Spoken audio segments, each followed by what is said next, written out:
বন্ধুরা, প্রতিদিনের মতো দুপুর ঠিক দুটোয় আবারও আমি আপনাদের সামনে আরও একটি রেসিপি নিয়ে হাজির হয়েছি। আর আজকের রেসিপি সুজির গোলাপ জাম। তাহলে আসুন বন্ধুরা, আমি সুজির গোলাপ জাম বাড়িতে কিভাবে বানাই আপনারা দেখতে থাকুন। আমি সুজির গোলাপ জাম বানানোর জন্য 2 কাপ মতো দুধ, 1 কাপ সুজি আর 1 কাপ মতো গুঁড়ো দুধ আর 2টো এলাচ নিয়ে নিয়েছি। তো আমি সুজির গোলাপ জাম বানানোর জন্য প্রথমে একটা চিনির সিরা বানিয়ে নেব। আপনারাও প্রথমে একটা চিনির সিরা বানিয়ে নেবেন। তো আমি এখানে 1/2 কাপ মতো চিনি নিয়ে নিয়েছি, আর যে পরিমাণ চিনি নিয়ে নিয়েছি সেই পরিমাণ আমি জল নিয়ে নেব। তো জলটাও নিয়ে নিলাম, আপনারা দেখতেই পাচ্ছেন। এবার আমি চিনির সিরার মধ্যে 2টো এলাচ ফাটিয়ে দিলাম। আপনারা চাইলে এলাচটা গুঁড়ো করেও দিতে পারেন। এবার আমি এলাচটাকে একটু নাড়াচাড়া করে নেব। আর এলাচটা দেওয়ার পরেই চিনির সিরার মধ্যে একটা ফ্লেভার চলে আসবে। আর এই পর্যায়ে আমি এখানে 3-4টে মতো কেশর দিয়ে দিলাম। এবার খুব ভালো করে ফুটিয়ে নিয়ে চিনির সিরাটাকে বানিয়ে নেব। আর আপনারা চাইলে এখানে একটু লেবু জলও দিতে পারেন। আর লেবু জল দিয়ে চিনির সিরাটা বানিয়ে নিলে খুবই মসৃণ থাকে আর চিনির সিরাটা জমাট বেঁধে যায় না। তো আমি উনুনের ওপর আবারও কড়াই বসিয়ে দিয়েছি। কড়াইতে 2 চামচ আমি ঘি দিয়ে দিয়েছি। আর ঘি দেওয়ার পর যে দুধটা নিয়েছিলাম সেই দুধটা আমি কড়াইতে দিয়ে দিলাম। আর আমি এখানে গরুর দুধ নিয়ে নিয়েছি। আপনারা চাইলে লিকুইড দুধ দিয়েও আপনারা বানিয়ে নিতে পারেন। এবার আমি দুধের মধ্যে 3 চামচ মতো চিনি দিয়ে দিচ্ছি। আপনারা চাইলে বেশি করেও দিতে পারেন। আর চিনি দেওয়ার পর আমি এখানে গুঁড়ো দুধ দিয়ে দিলাম। আর গুঁড়ো দুধটা আমি 1/2 কাপ মতো দিয়ে দিলাম। আর বাকিটুকু আমি পরে ব্যবহার করব। এবার দুধটাকে হালকা ফুটিয়ে নিয়েছি। আর ফুটিয়ে নেওয়ার পর আস্তে আস্তে সুজিটা দুধের মধ্যে দিয়ে দিচ্ছি। আপনারাও এভাবে আস্তে আস্তে সুজিটা দিয়ে দেবেন, একেবারে দিয়ে দেবেন না। এতে করে সুজিটা খুব তাড়াতাড়ি জমাট বেঁধে যাবে আর শক্ত শক্ত হয়ে যায়।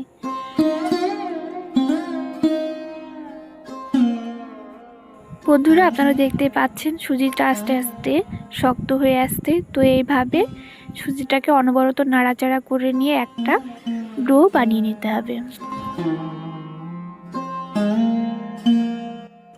আর গোলাপ জাম বানাতে কোনো রকম ঝামেলা থাকে না, খুবই সিম্পল একটা রেসিপি। অনেকে মনে করে খুবই ঝামেলা, তার জন্য মিষ্টির দোকান থেকে কিনে এনে খায়। তো বন্ধুরা, আপনাদের কথা দিচ্ছি, আপনারা এই ভিডিওটা দেখার পর আপনারা নিজেরাই বাড়িতে গোলাপ জাম বানিয়ে খাবেন। আমার সুজির ডোটা খুব ভালো করে তৈরি করে নেওয়া হয়ে গেছে। এবার আমি একটা থালায় নামিয়ে নিলাম। আর নামিয়ে নেওয়ার পর আমি বাকি যে গুঁড়ো দুধটা রেখে দিয়েছিলাম সেটা সুজির ডোয়ের মধ্যে দিয়ে দিলাম। এবার খুব ভালো করে নাড়াচাড়া করে নিয়ে সুজিটাকে খুব ভালো করে মেখে নিতে হবে। বন্ধুরা, আপনারা খুব বেশি ঠান্ডা করবেন না, একটু গরম অবস্থাতেই আপনারা ডোটাকে মাখিয়ে নেবেন। তো আমার মাখিয়ে নেওয়া হয়ে গেছে। এবার আমি ছোট ছোট বলের আকৃতি করে সব গোলাপ জামগুলোকে হাত দিয়ে বানিয়ে নেব।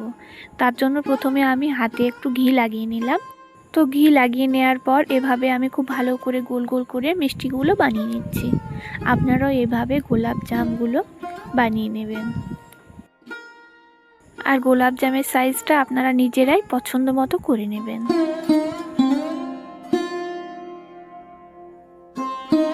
তাহলে বন্ধুরা, আমি এইদিকে মিষ্টিগুলো বানাতে থাকি। ততক্ষণ আপনারা ভিডিওটি স্কিপ না করে ভিডিওটি শেষ পর্যন্ত দেখতে থাকুন এবং আমার চ্যানেলটিকে সাবস্ক্রাইব করে আমার পাশে থাকুন, যাতে এরকম সুন্দর সুন্দর রেসিপি নিয়ে আপনাদের সামনে হাজির হতে পারি।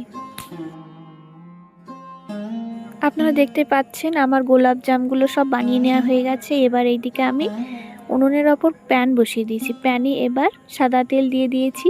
এবার তেলটাকে খুব ভালো করে গরম করে নিয়ে গোলাপ জামগুলোকে ভেজে নেব। আর গোলাপ জামগুলো যখন আপনারা ভেজে নেবেন একেবারে লো আঁচে কড়া করে ভেজে নেবেন। আপনারা উনুনের আঁচটা কোনোভাবেই হাই রাখবেন না, একেবারে লোতে রেখে খুব ভালো করে ভেজে নেবেন।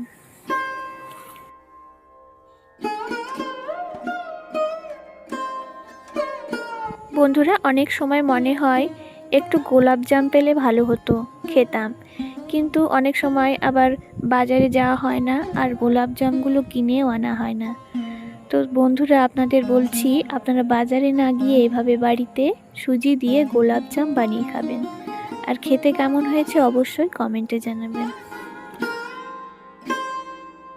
এছাড়াও আপনারা গোলাপ জামগুলো বানিয়ে অতিথি আপ্যায়নের জন্য আপনারা ফ্রিজেও সংরক্ষণ করে রাখতে পারেন। এতে করে আপনার ঝামেলার দিনগুলোও শেষ হবে, আবার আপনার অতিথিও সন্তুষ্ট হয়ে যাবে।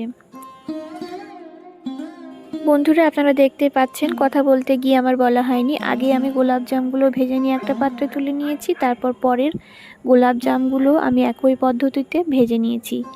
এবার আমি চিনি শিরার মধ্যে গোলাপ জামগুলো ডুবিয়ে দিচ্ছি। আর চিনি শিরার মধ্যে গোলাপ জামগুলো দেওয়ার পর এবার আমি উনুনের ওপর আবারও গোলাপ জামগুলো একটু জাল করে নেব। এতে করে গোলাপ জামের ভেতরে চিনির শিরাগুলো ঢুকে যাবে আর খেতেও সুস্বাদু হবে, আর ভেতরে খুবই রসালো হবে। তার জন্য এভাবে একটু হালকা আঁচে জাল করে নিতে হবে। আর আপনারা যখন জাল করে নেবেন অবশ্যই একটা ঢাকনা দিয়ে ঢেকে নিয়ে জাল করে নেবেন। আমার গোলাপ জামগুলোকে আমি একটু জাল করে নিয়েছি, আর জাল করে নেওয়ার পর আমি একটা মিষ্টি আপনাদের ভেঙে দেখাচ্ছি। আর আপনারা দেখতেই পাচ্ছেন মিষ্টিগুলো কতটা রসালো হয়েছে আর কতটা লোভনীয় হয়েছে, দেখে জিভে জল চলে আসছে। তো আজকের মতো ভিডিওটা আমি এখানে শেষ করছি। ততক্ষণ আপনারা ভালো থাকবেন, সুস্থ থাকবেন, আর লাইক শেয়ার কমেন্ট করে পাশে থাকবেন। ধন্যবাদ।